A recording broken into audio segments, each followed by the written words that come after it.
Hello everyone, कैसे हो आप सभी लोग। उम्मीद करता हूँ आप सभी लोग बढ़िया होंगे। I am Nikhil and I welcome you to physics by Nikhil Raj. तो देखो, हमने लास्ट लेक्चर के अंदर डिस्कस किया था फ्रिक्शन की जो थ्योरी है डिस्कस की थी, और उससे पीछे वाले लेक्चर के अंदर अपने डिस्कस किया था लॉज ऑफ मोशन। ओके, गति के नियम अपने डिस्कस किए थे। तो थ्योरी डिस्कस होने के बाद अब अपने पास आते हैं उनके न्यूमेरिकल। तो उनके न्यूमेरिकल डिस्कस करते हैं। काफी अच्छे न्यूमेरिकल है, लगभग 28 के लगभग इसके अंदर न्यूमेरिकल रहेंगे। ओके, और वन बाय वन डिस्कस करेंगे। न्यूमेरिकल करने का तरीका वही रहेगा। अगर आप ये लेक्चर देख रहे हैं तो आप पहले खुद से ट्राई करें, अगर आपसे सोल्व नहीं होता तो आप इसका लेक्चर देखें, है ना। और इससे आपको काफी अच्छी लर्निंग होगी, और आपके जो अपकमिंग एग्जाम है, चाहे वो एनवीएस हो, केवीएस हो, एचटेट पीजीटी फिजिक्स हो, आरपीएससी फर्स्ट ग्रेड हो, ईएमआरएस हो, कौन सा भी एग्जाम हो, उसके लिए आपको ये जो लेक्चर है वो काफी बेनिफिशियल रहेंगे। ठीक है, स्टार्ट करते हैं। पहला क्वेश्चन क्या है अपने पास, देखो।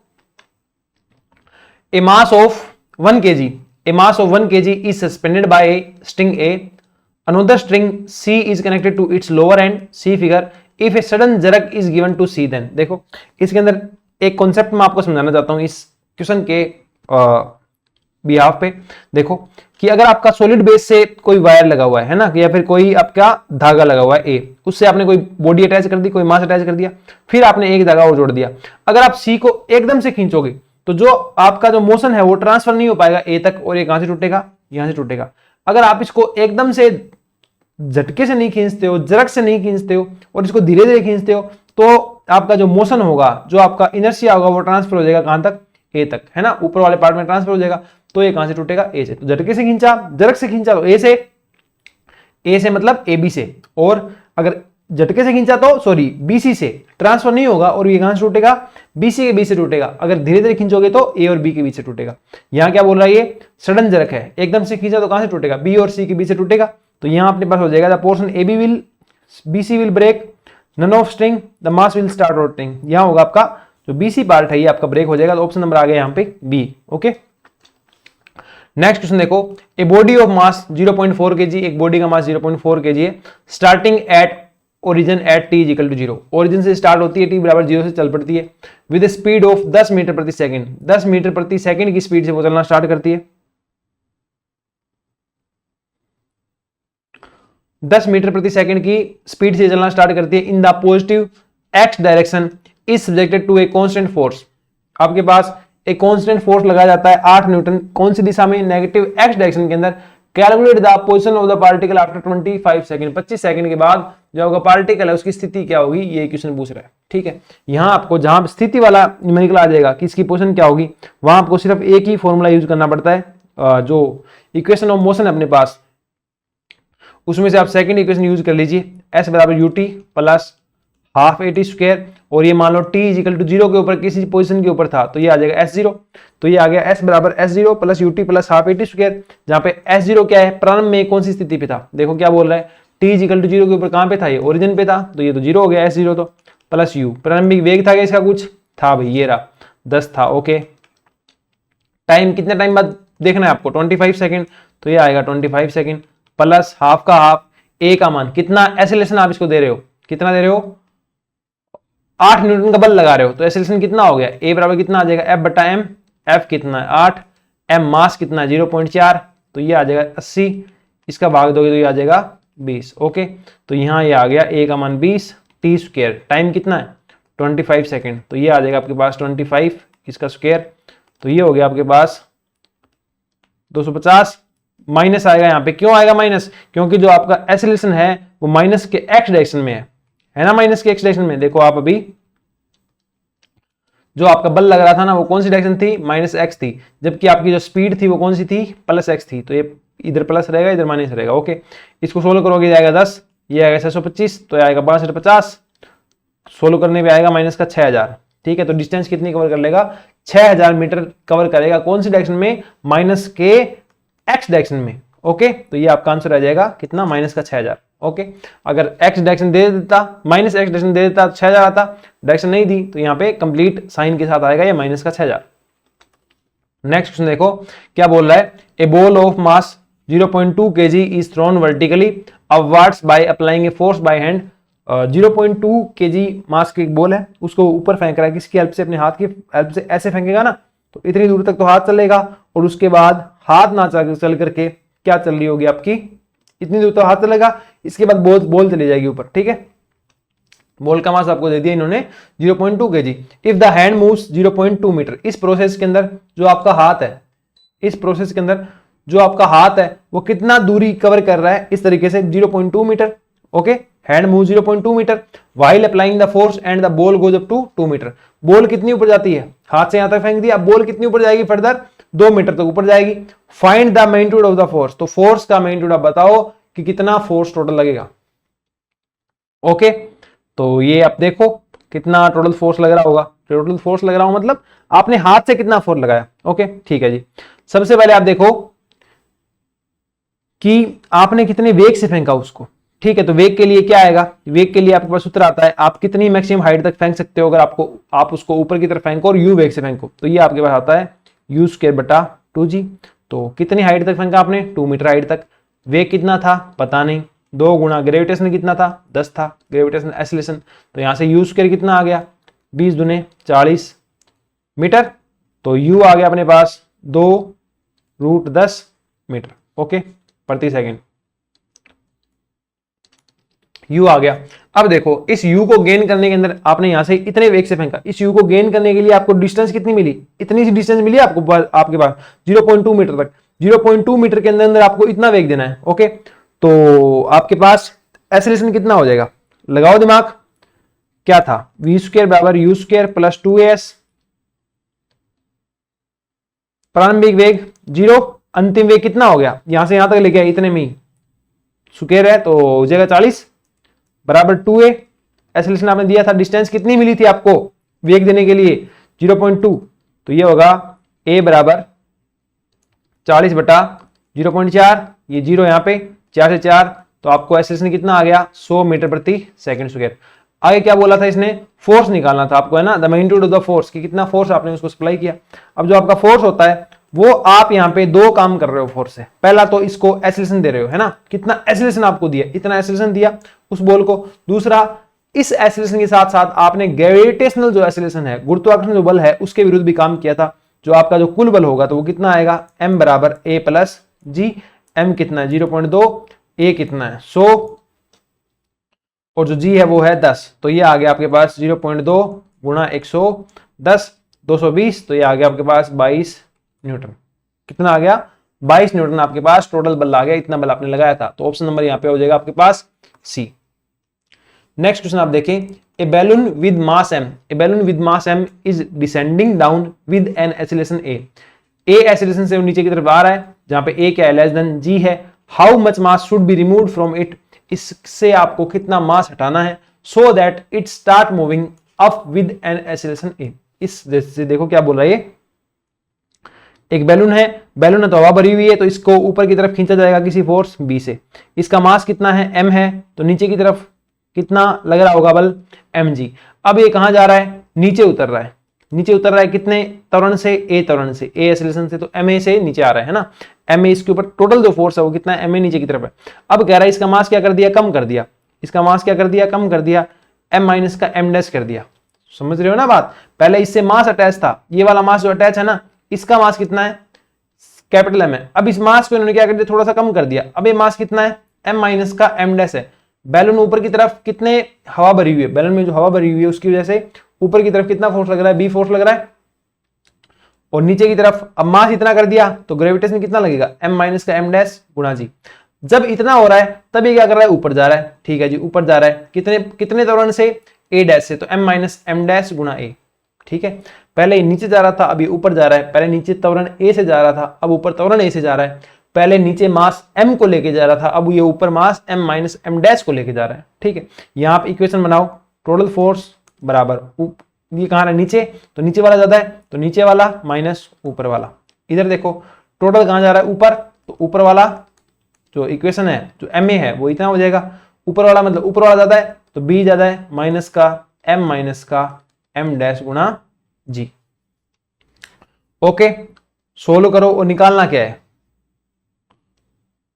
द्रव्यमान का पदार्थ हटा दिया जाए, इसमें से कितने द्रव्यमान का पार्ट हटा दिया जाए, तो जो आपको m डैश है ना, आपने जो हटाया है, कितना भाग हटाया है मास का, वो आपको यहां से निकालना है। ओके, इसके अंदर आपका a हो सकता है, m हो सकता है, b आपको गायब करना है। तो क्या करो, दोनों इक्वेशन को जोड़ दो, अपना आंसर आ जाएगा, जोड़ो तो यही जोड़ दें, जोड़ दो। एम ए यहाँ है, एम ए यहाँ है, तो कितना हो जाएगा 2ma। यहाँ है माइनस का एम डैश ए, माइनस का एम डैश ए बराबर एम जी, ये है बी, ये है, तो बी से बी चला जाएगा जोड़ोगे तो, और माइनस का एम जी प्लस का एम जी कट जाएगा, माइनस माइनस प्लस, तो ये हो जाएगा प्लस का एम डैश जी। यहां से आप क्या करो, क्या कॉमन ले लो, आपको क्या निकालना है, एम डैश निकालना है, तो एम डैश को इधर ले आओ, ये आपका आ गया 2ma बराबर, 2ma बराबर आ गया, एम डैश कॉमन ले लो, तो ये आ गया a प्लस का g, तो यहां से आपको चाहिए एम डैश, तो एम डैश आपके पास आ जाएगा 2ma बटा a प्लस जी। है क्या ऐसा कोई आंसर, 2ma बटा a प्लस जी, है ना, ऑप्शन नंबर सी है, तो ऑप्शन नंबर सी हो जाएगा। ओके, नेक्स्ट क्वेश्चन आप देखो, a block of mass m is placed on a smooth wedge of inclination theta. m द्रव्यमान का जो ब्लॉक है आपके पास किसी वेज के ऊपर रखा गया है, वो वेज है उसका इंक्लिनेशन कितना है, अवनमन जो है वो कितना है, थीटा है। ओके जी, ये लो जी, इसको रख दिया आपने m द्रव्यमान को यहां पे। आगे चलो, the whole system is accelerated horizontally so that the block does not slip on the wedge. इसको इस तरीके से त्वरण दिया जाता है कि आपका ये गिरे नहीं। इसके लिए क्या जरूरी है, ये जो आपका जो मास है इसके ऊपर इसकी तरफ धक्का लगे तभी तो नहीं गिरेगा, इसको इसकी तरफ धक्का लगे, इसके लिए आपको एक्सेलरेशन कहां देना पड़ेगा, इधर। समझ रहे हो ना, स्यूडो फोर्स कैसे लगता है, इसको आप कंप्लीट सिस्टम को इधर धक्का दोगे तो जो मास है उसको कहां धक्का लगेगा, इधर धक्का लगेगा। ठीक है, तो आप एक्सेलरेशन ए यहां लगा रहे हो, इसका आप ध्यान रखें, एक्सेलरेशन ए यहां लगाओगे तो इस पे जो एक्सेलरेशन ए जो है वो इधर लगेगा। ओके जी, लगा दिया। Horizontally so that the block does not slip on the veg. ठीक है, the force extracted by the ways on the block, the force extracted by the ways on the block, जो वेज है आपका, जो ये जो डब्बा है आपका वेज, इसकी मदद से, इसकी वजह से इसके ऊपर आप कितना फोर्स लगा पा रहे हो। ये जो रिपोज आप मान लो कि एंगल ऑफ रिपोज मान लो, या जो एन है ना आपका नॉर्मल जो फोर्स है वो आप कितना लगा रहे हो, इसको इधर धक्का दे रहे हो तो इस पे इधर धक्का लगेगा, है ना, तो ये इस एम के ऊपर आप कितना फोर्स लगा रहे हो ये आपको पता करना है। ठीक है, बनाते हैं इक्वेशन, आ जाओ। देखो, इसके ऊपर नीचे की तरफ फोर्स लगेगा, कौन सा, एम जी, ये 90 माइनस थीटा। ओके, ये जो ए है इधर लग रहा है, किधर लग रहा है, इधर लग रहा है आपके पास, कितना, ए लग रहा है। ओके, अब ये कितना आ गया आपके पास, ये इसको लाइन कैसे बांट लेते हैं, ये 90 माइनस थीटा है पूरा, तो ये है 90, तो ये फिर से कितना आ गया, थीटा, तो यहां कितना लग रहा होगा, ए कोस थीटा, और ये कितना आ जाएगा, ए साइन थीटा। ठीक है, एम जी के बांटो, अब ये कितना है, थीटा, तो ये आ गया एम जी कोस थीटा, और ये इस साइड कितना आ गया, एम जी साइन थीटा। बंट गए सारे या कुछ रह गया, डायग्राम दोबारा ड्रॉ करता हूं, है ना, इसमें थोड़ा सा कचरा हो जाएगा तो मुझे लगता है इसमें गलती ना हो जाए। ये अपने पास वेज है। ओके, ये इसके ऊपर मास m रखा हुआ है, ये मास जो m है ये नीचे की तरफ बाहर हो जाएगा इसका mg। एक्सेलरेशन इसको इधर धक्का दे रहे हैं, इस पे एक्सेलरेशन लगेगा इस साइड में, ये एक्सेलरेशन आपका हो गया, इस पे बल कितना लग जाएगा, ma, और इधर बल कितना लग रहा है, mg, ये ma था, है ना। ठीक है जी, ये आपका जो कोण है ये थीटा, तो ये हो गया 90 माइनस थीटा, ये 90, तो ये आपका फिर से थीटा, तो जो ma है वो इधर आ जाएगा आपके पास ma कोस थीटा, और जो इधर आपका लगेगा वो आ जाएगा mg sine theta, ma sine theta, sorry, ये mg है, ये 90 माइनस थीटा है, तो ये कितना हुआ, ये ma था, ये ma था, तो ये जाएगा ma कोस थीटा, और ये आएगा ma साइन थीटा, ये mg था इधर, तो ये आएगा mg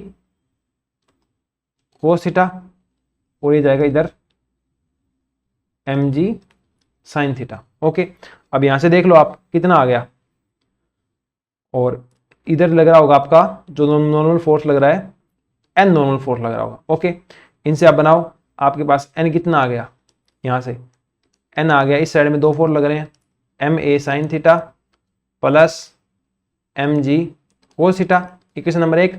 और ये दोनों तो ये हिलेगा ही नहीं, ये हिलेगा ही नहीं ना, तो एम ए कोस थीटा बराबर क्या हो जाएगा,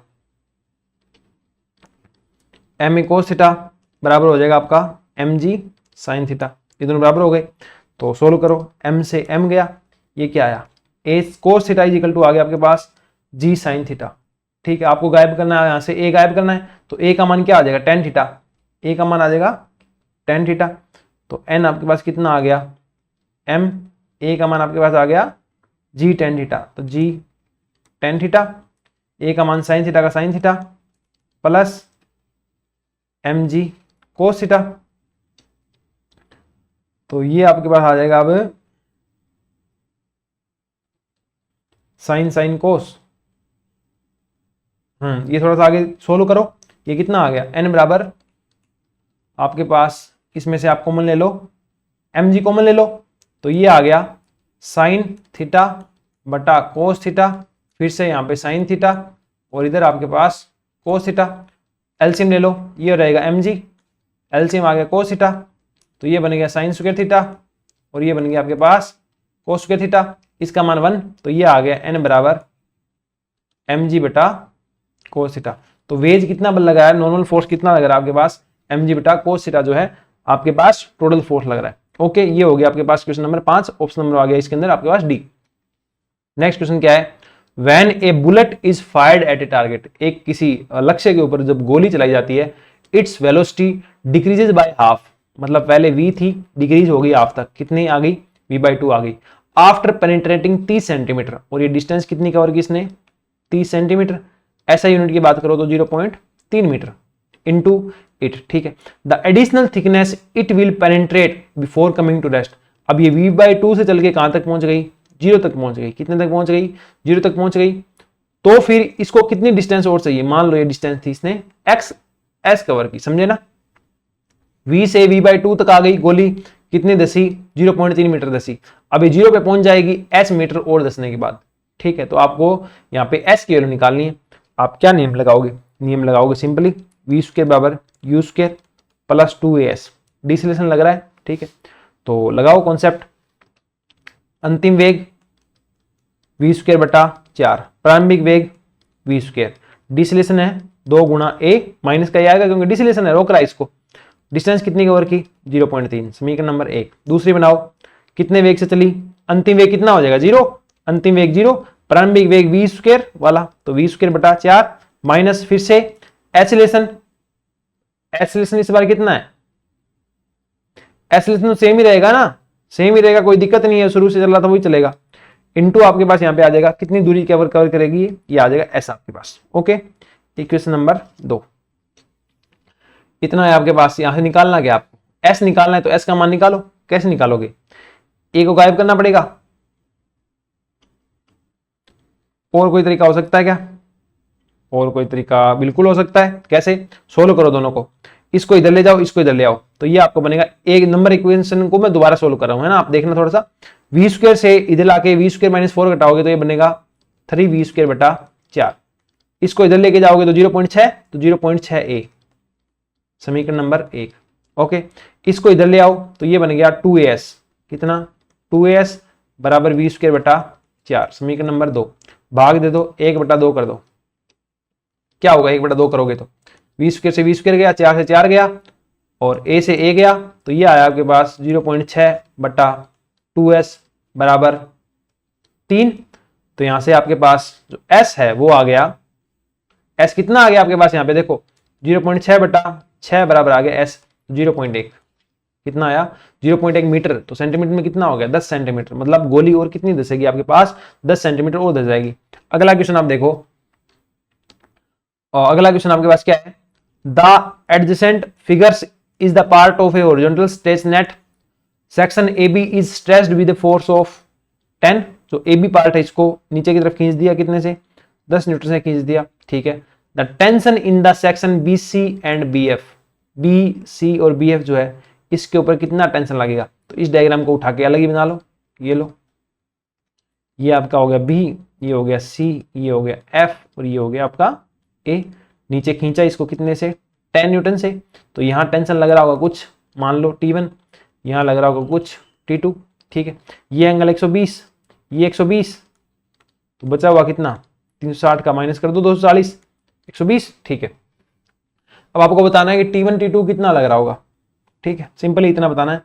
तो ये किस तरीके से होता है, यहाँ पे आपका जो साइन वाला नियम है ना वो लग जाएगा। साइन वाला नियम क्या कहता है, साइन वाला नियम कहता है कि जो फोर्स लग रहा है ना उसके सामने वाला कोण की जो साइन ज्या होगी ना वो उसके डिवाइड में रख के आप इसको इस तरीके से लिखोगे कि जैसे यहाँ लग रहा है आपके पास 10 न्यूटन बल, तो 10 न्यूटन फोर्स बटा इसके सामने वाला कोण कितना है 120, तो ये आ जाएगा साइन 120 बराबर इधर टेंशन कितना लग रहा है T2 या फोर्स T2 लग रहा है, इसके सामने वाला कोण 120, तो ये आएगा साइन 120। थर्ड क्या कर रहा है, कितना लग रहा है इधर T1, सामने वाला कोण 120, तो T1 बटा साइन 120, 120 सबसे कट गए, क्या आया 10 बराबर T2 बराबर T1। तो T2 और T1 जो आपका जो BC और जो आपका BG है, सॉरी ये BC है ना, हाँ BC और BF के अंदर कितनी स्ट्रेचिंग होगी 10 न्यूटन की स्ट्रेचिंग हो जाएगी, ठीक है। ऑप्शन नंबर यहाँ पे आपके पास आ गया सी। अगला क्वेश्चन आप देखो, the tension in the spring is, spring के अंदर कितना तनाव आएगा, 5 न्यूटन इधर खींच रहे हैं 5 न्यूटन इधर खींच रहे हैं, तो आंसर क्या हो जाएगा 10 न्यूटन, नहीं आंसर 10 न्यूटन नहीं होगा। क्यों नहीं होगा, देखो कोई स्प्रिंग आपके पास, ठीक है, हवा में है वो, उसको आप इधर 5 न्यूटन के बल से खींचोगे तो स्प्रिंग में कोई स्ट्रेचिंग आएगी, नहीं आएगी। स्ट्रेचिंग कब आती है, जब वो एक साइड से उसको पकड़ रखा हो, एक साइड से उसको पकड़ रखा हो, अब आप खींचो या प्रेस करो तो उसके अंदर अपने पास स्ट्रेचिंग वगैरह जो ये सिस्टम है बनता है, ठीक है। तो जब पहला जो आपने 5 न्यूटन लगाए ना, सिर्फ आप सपोज दैट 5 न्यूटन लगा रहे हो, ये स्प्रिंग है, इस पे 5 न्यूटन बल लगा रहे हो, कोई स्ट्रेचिंग नहीं होगी, क्यों, क्योंकि ये तो 5 न्यूटन के साथ साथ मूव करती रहेगी। तो आपने यहाँ 5 न्यूटन लगाया इस साइड में और इस साइड में फिर 5 न्यूटन लगाया, तब स्ट्रेचिंग हो रही होगी। तो जो आपका 5 न्यूटन है ना, एक साइड का 5 न्यूटन है, वही कंट्रीब्यूट कर रहा है स्ट्रेचिंग के अंदर। तो आपके पास यहाँ पे क्या आ जाएगा 5 न्यूटन, सी क्या आ जाएगा 5 न्यूटन का फोर्स जो है, 5 न्यूटन का आपके पास जो फोर्स आप लगा रहे हो वही स्ट्रेचिंग में काम करेगा, वही टेंशन में काम करेगा, ठीक है। तो यहाँ पे आपके पास आंसर हो जाएगा ऑप्शन ओनली सी ऑप्शन हो जाएगा, ठीक है। नेक्स्ट क्वेश्चन देखो, 10 1 rupee coins are put on top of each other on a table. Each coin has a mass m. Which of the following statement is not true? 10 1 रुपए के सिक्के हैं, उनको एक दूसरे के ऊपर रख दिया गया है एक मेज के ऊपर, प्रत्येक कॉइन का मास जो है वो m है, तो इनमें से कौन सा कथन जो आपका सत्य नहीं है। तो बनाओ कॉइन 1 2 3 4 5 6 7 8 9 10, 10 कॉइन थे, रख दिए। अब इनमें सत्य कौन सा नहीं है, प्रत्येक का मास कितना m है।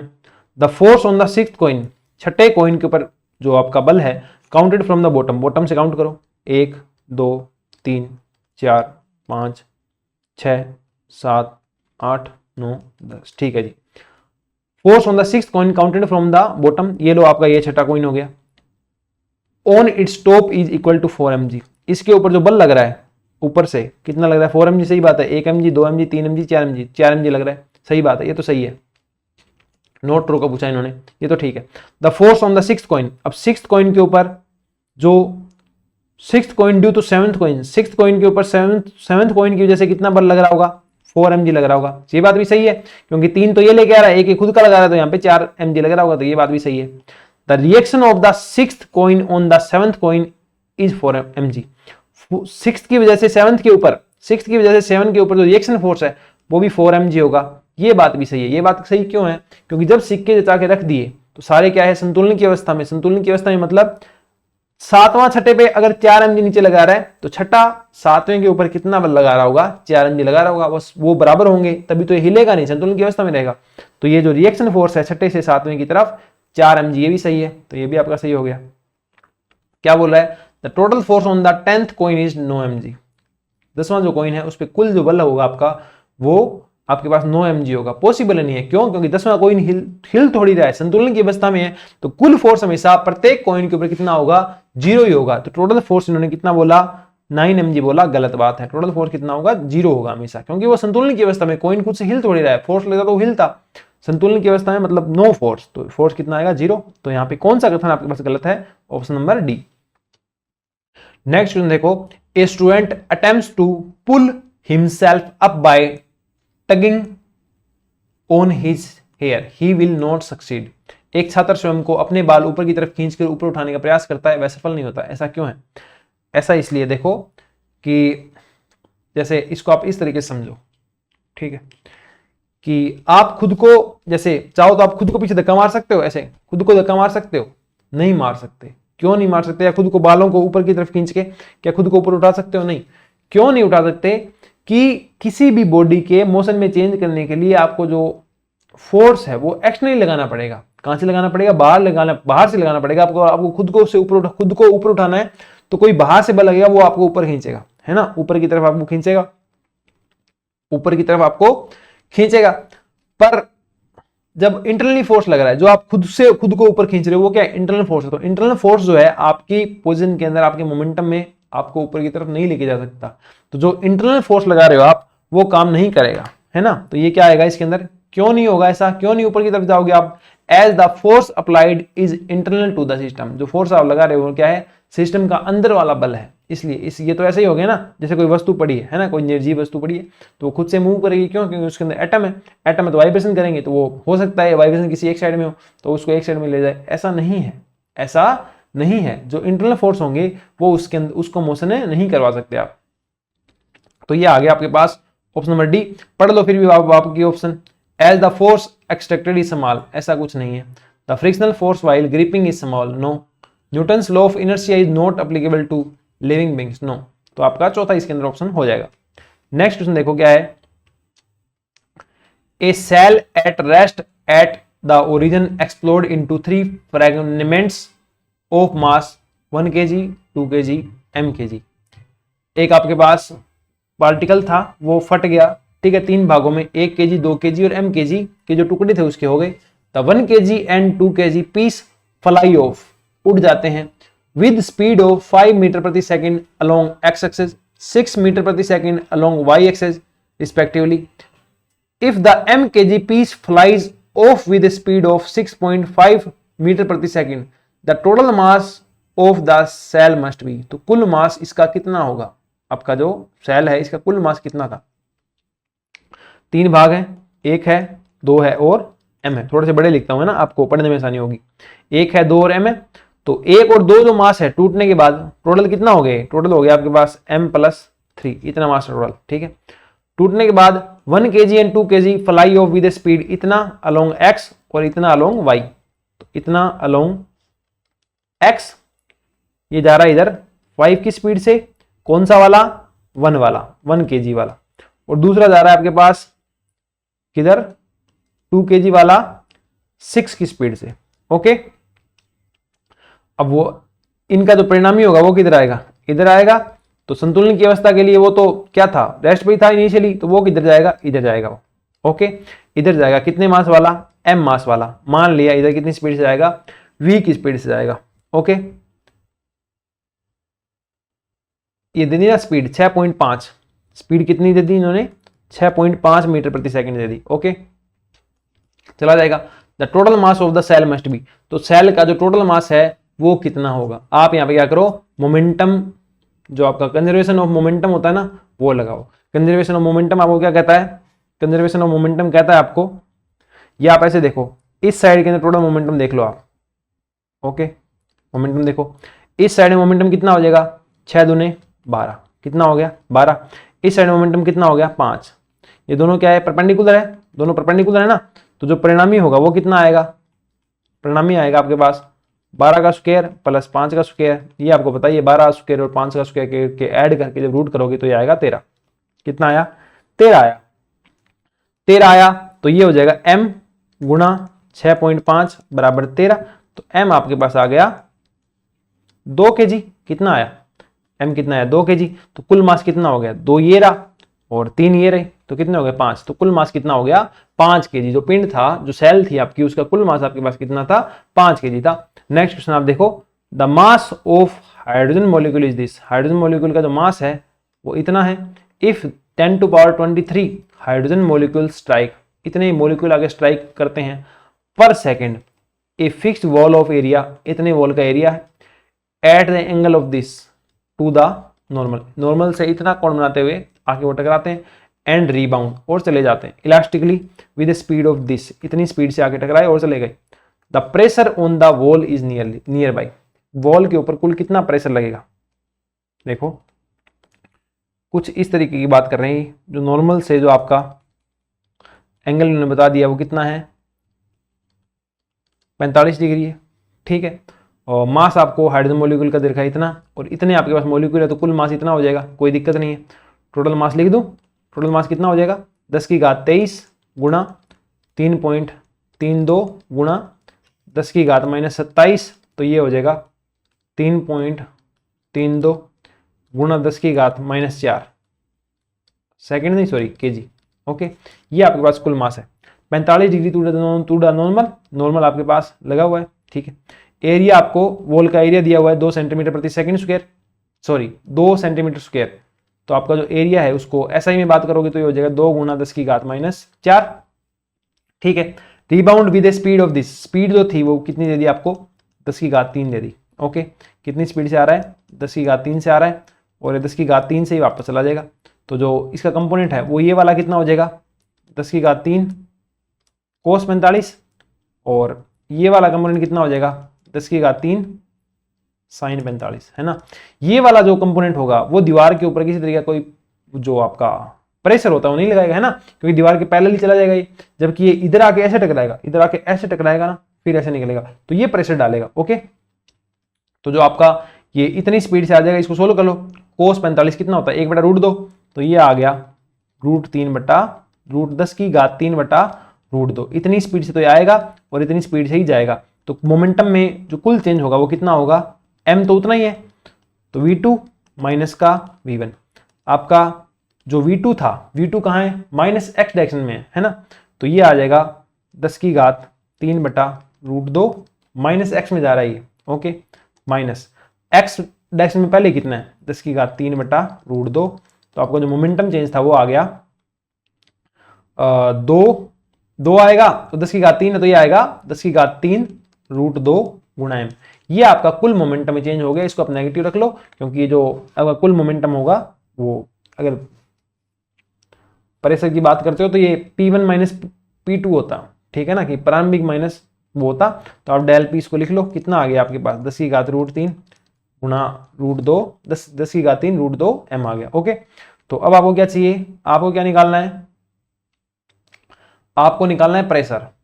क्या निकालना है प्रेशर, ये आपके पास आ गया मोमेंटम में चेंज, मोमेंटम आ गया, मोमेंटम के बाद आपको क्या चाहिए प्रेशर चाहिए, तो इसके बाद क्या होगा देखो, मोमेंटम के बाद आपके पास आ जाएगा जो प्रेशर होता है वो आपके पास होता है F/A, ठीक है जी, F/A होता है। फोर्स आपको मोमेंटम में चेंज कितना आया 10 की घात 3 गुणा √2, 10 की घात 3 गुणा √2 बटा क्षेत्रफल कितना है, देखो इतने आ रहे हैं पर सेकंड, ठीक है, तो जो आपका मोमेंटम होगा ना, जो F बराबर dp/dt होगा, F बराबर dp/dt होगा, जो टाइम इन्होंने कितना दिया आपको पहले से 1 सेकंड दिया है, तो ये F जो आपका कितने किसके इक्वल हो गया dp के इक्वल हो गया, मैंने dp की वैल्यू पुट कर दी। A का मान कितना है 10 की घात -4 इंटू कितना है 2, सोल्व कर दो, कितना हो जाएगा 2 से इसको काटोगे तो नीचे बचेगा √2, तो ये आ गया 1/√2 गुणा 10 की घात 7, प्रेशर कितना होगा 10 की घात 7/√2। ओके, ये आपका आंसर हो गया 10 की घात 7, बाकी तो कोई दिक्कत है ही नहीं। 10 की घात 23 था, 10 की घात -4 बचेगा, m तो इतना आ गया था और m का मान मैंने रखा नहीं था, तो m का मान भी रख दो, कितना 3.32 गुणा 10 की घात -4, यहाँ एक m भी था तो उस m का मान रखो 3.3 गुणा 10 की घात -4 या 3 10 की घात -4, ठीक है।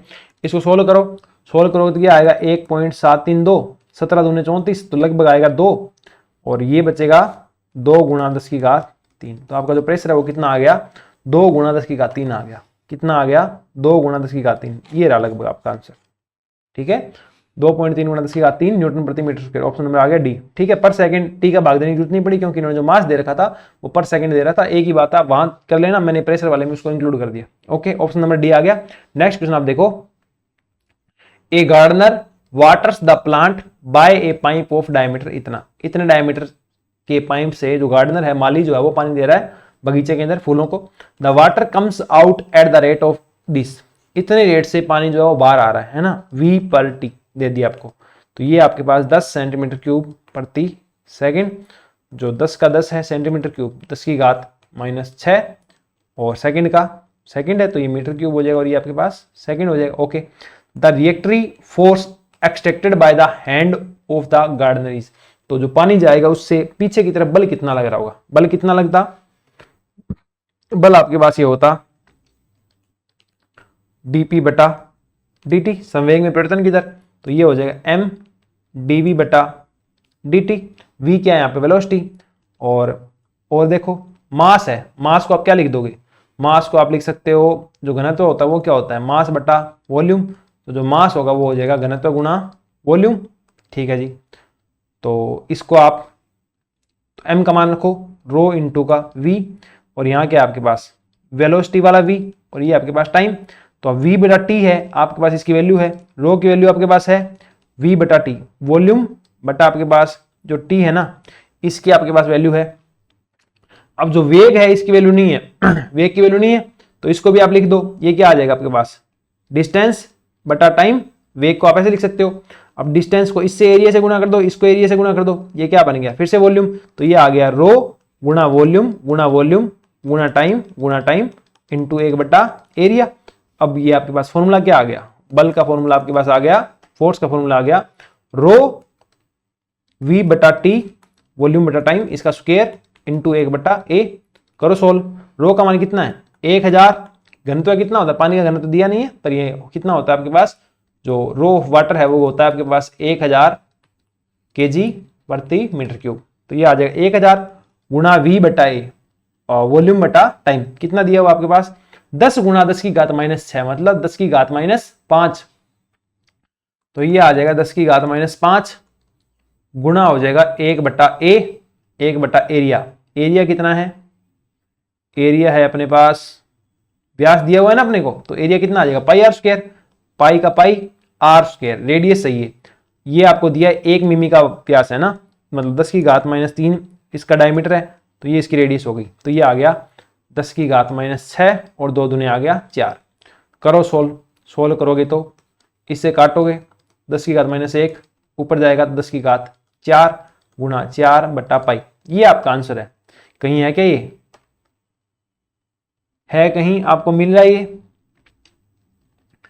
तो ये तो किस में है फोर्स, इसमें नेगेटिव में क्यों है, ये प्लस में होना चाहिए ना, देखो इसका आंसर नेगेटिव में है क्या,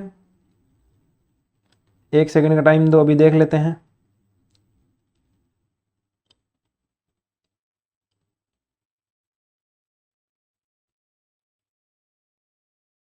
कहीं कैलकुलेशन में गलती हो रही है, ठीक है, बाकी सही है, कोई दिक्कत नहीं है। करें सोल्व इसको, देखो 10 की घात -5 देख लो थोड़ा सा, अरे v बाई टी का स्क्वायर था ना, तो v बाई टी कितना है आपके पास, v बाई टी है आपके पास ये रहा 10 की घात -5, 10 की घात -5 की स्क्वायर है ना, 10 की घात -5 एक और आएगा, काटोगे तो कितना बचेगा, यहाँ भी लगा दो 10 की घात -5, 10 की घात -1 बचेगा, मतलब 0.4 भाग 3.14। सोल्व कैसे करोगे, सोल्व ये हो जाएगा, अगर ये 4 होता 3 का भाग जाता तो 1 पॉइंट कुछ आता, अब वो तो है नहीं, तो ये 0 पॉइंट कुछ आएगा, तो ये 0.1 ऐसा कुछ आएगा, है ना, तो 0.1 है क्या, ये रहा, तो ऑप्शन नंबर क्या आ जाएगा, डी आ जाएगा। नेक्स्ट क्वेश्चन आप देखो, नेक्स्ट क्वेश्चन है अपने पास, 2 forces are such that the sum of their magnitude is this, 2 force अपने पास इस तरीके से हैं कि उनका जो सम है अपने पास, उनके मैग्नीट्यूड का जो सम है F1 F2 कितना है 18 न्यूटन है, ओके जी 18 न्यूटन है, 18 न्यूटन ये 2 बार लिखा गया है, ठीक है कोई दिक्कत नहीं। Their resultant is perpendicular to the smaller force, जो रिजल्टेंट है उनका मान लो F है, वो परपेंडिकुलर है किसे, छोटे वाले से, मान लो F1 छोटा वाला है, और the resultant is perpendicular to the smaller force, ठीक है, the magnitude of resultant is, जो F है इसका रिजल्टेंट जो है वो कितना है 12 है, then the magnitude of the forces, तो जो फोर्सेज लग रहे हैं आपके पास इसका मैग्नीट्यूड कितना आएगा, ये आपके पास क्वेश्चन है।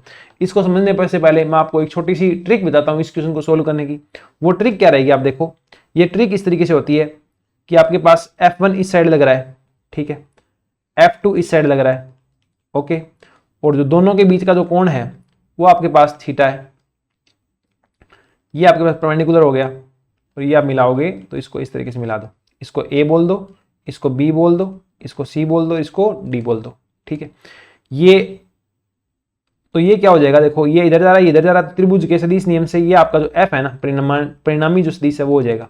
ठीक है, अब देखो जो f2 ऐसे कंपोनेंट बांट लो तो ये हो जाएगा f2 sin थीटा। अब ये कंपोनेंट कैसे बांटे वो समझाने की जरूरत है नहीं, ये हो जाएगा f2 cos थीटा। तो ये टोटल कितना हो गया, ये टोटल हो गया f1 प्लस कंपोनेंट वो उसके रूप में मैग्नीट्यूड के रूप में f1 plus f2 cos theta, और ये कितना है f2 sin थीटा। तो जो कर्ण स्क्वायर होता है, कर्ण स्क्वायर बराबर क्या होता है, आधार स्क्वायर प्लस लंब स्क्वायर।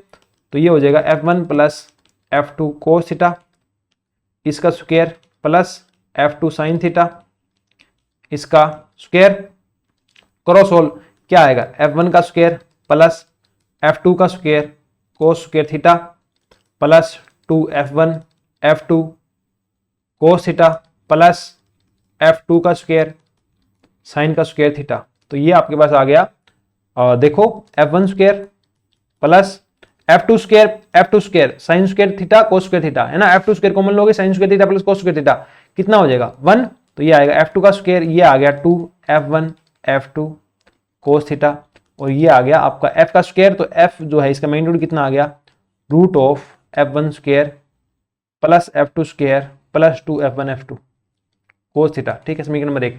अब आप कहोगे सर ये तो पता था कि वो जो परिणामी होता है वो ऐसे निकालते हैं। एक चीज और देखो यहाँ पे, ये एंगल मान लो अल्फा है कि f जो है वो इससे अल्फा एंगल बनाता है। तो tan अल्फा क्या होगा तुम्हारे पास, tan अल्फा बराबर होगा लंब बटा आधार, लंब कितना है f2 sin थीटा बटा आधार कितना है f1 plus f2 cos theta, समीकरण नंबर 2। ओके, तो अब यहाँ पे देखो आप जो मैग्नीट्यूड 18 है ना आपका, जो 18 है ये लो 18 बराबर क्या आ गया f1 का स्क्वायर प्लस f2 का स्क्वायर। ठीक है, समीकरण नंबर 1। अब एक चीज तो आप यहाँ इससे आइडिया लगा लो, 12 का स्क्वायर 6 का स्क्वायर 18 होता है क्या, 12 5 नहीं, यहाँ पे 13 5 आएगा, 13 का स्क्वायर प्लस 5 का स्क्वायर इतना होता है क्या, ये आप आइडिया लगा के देखो कर सकते हो। तो जैसे 18 का स्क्वायर कितना होगा, 18 का होगा 324, 16 का होगा 256। ठीक है, सबके आपको पता है। तो ऐसे देख लो 12 का 144 प्लस 36, ये 324 हुआ क्या, नहीं 169 प्लस 5 5 25, 18 कितना होता है मैं तो खुद भूल गया। देखो 18 18 18 चौके 18 दूनी 36 दूनी 72, तो 18 8 144 को चौको आंसर पाई 4, 18 18 4 22 और 10 32 324 सही है। तो 13 13 169 प्लस 5 5 25, तो वो तो ये भी नहीं रही, ये दे रखा है ना, इनका परिणामी का परिणाम कितना है 12 है, 12 है ना, हाँ तो वो देखो आप 12 है तो 13 का स्क्वायर माइनस 5 का स्क्वायर वैसे हो जाएगा, बाकी जरूरत नहीं है इसको, ऐसे भी देख लेते हैं। 13 का स्क्वायर माइनस 5 का स्क्वायर करोगे तो परिणामी कितना आ जाएगा 12 आ जाएगा। इनके योग का परिमाण इतना है, इनका परिणामी जो है वो उसके इतना है। चलो छोड़ो, ये इतना आ गया आपके पास। अब क्या बोला है, कम परिमाण के बल पे लंबवत है, जो आपका लंबवत है मतलब जो f है ना वो f1 पे लंबवत है, तो अल्फा बराबर कितना आ गया 90 आ गया, अल्फा 90 यूज करो तो tan 90 ये कितना आया tan 90 बराबर f2 sin थीटा बटा f1 plus f2 cos theta. ठीक है, tan 90 की वैल्यू कितनी होती है 1 बटा 0 इनफाइनाइट, ये इनफाइनाइट कब होगा जब ये वाला पार्ट 0, तो f1 plus f2 cos theta को 0 करो तो ये आएगा f1 plus f2 cos theta बराबर 0। ये आ गया आपके पास cos थीटा बराबर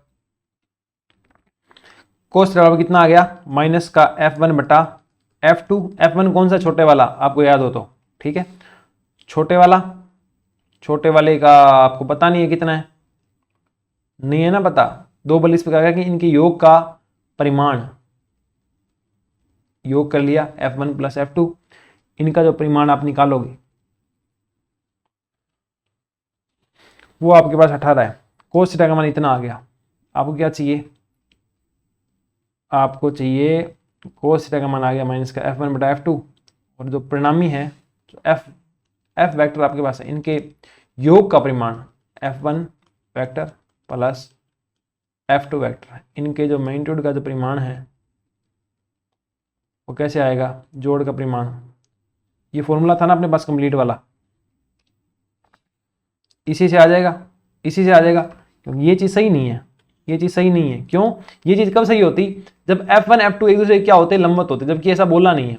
ठीक है, तो ये वाली बात आपकी सही नहीं है, तो आपका यही वाला फॉर्मूला लगेगा। ये वाला कितना है 18 है, 18 बराबर root of F1 square plus F2 square plus 2F1 F2 cos theta का मान माइनस F1 बटा F2 रखो, माइनस F1 बटा F2, F2 कोस थीटा आया था ना, तो F1 बटा F2 था, तो F1 बटा F2 ठीक है। इसको अब आप सॉल्व करो तो ये कितना आएगा, F2 से F2 गया, ये आएगा माइनस का 2F स्क्वायर, तो ये बन गया आपके पास रूट ऑफ F2 का स्क्वायर माइनस F1 का स्क्वायर। तो आपके पास क्या आ गया देखो, ये आपके पास आ गई चीज F2 square minus F1 square बराबर 18, 18 बराबर कितनी आ गई, F2 स्क्वायर माइनस का F1 स्क्वायर। इक्वेशन नंबर आप इसको दे दो 2। इसके अलावा और क्या है, इनका परिणामी जो है वो कितना है, परिणामी जिसका परिमाण कितना है 12 न्यूटन है, कम परिमाण के बल पर लंबवत है।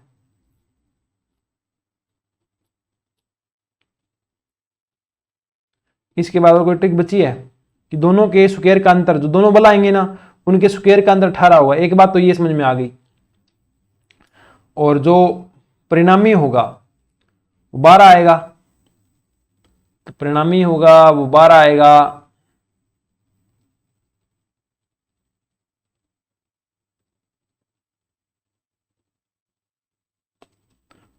अठारह है F2 square minus F1 square, F2 और F1 का जो कॉम्बिनेशन आएगा वो 18 आएगा। कैसे सोल्व कर सकते हैं, इसका परिणामी 12 है, परिणामी और कैसे लिख सकते हो आप, परिणामी कैसे लिख सकते हो,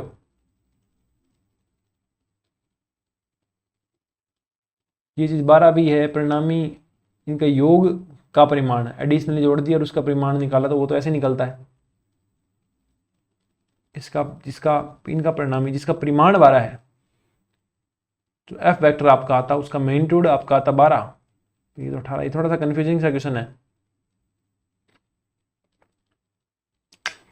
ये कहीं गलती हुई है ना, परिणामी 12 नहीं आएगा, परिणामी 12 है ना, परिणामी 12 है तो जो F होगा वो कितना आएगा 12 आएगा, तो यहाँ 18 नहीं आएगा, यहाँ 12 आएगा, ठीक है, यहाँ 12 आएगा आपके पास, ये 12 आएगा, तो ये कुछ इस तरीके से रहेगा।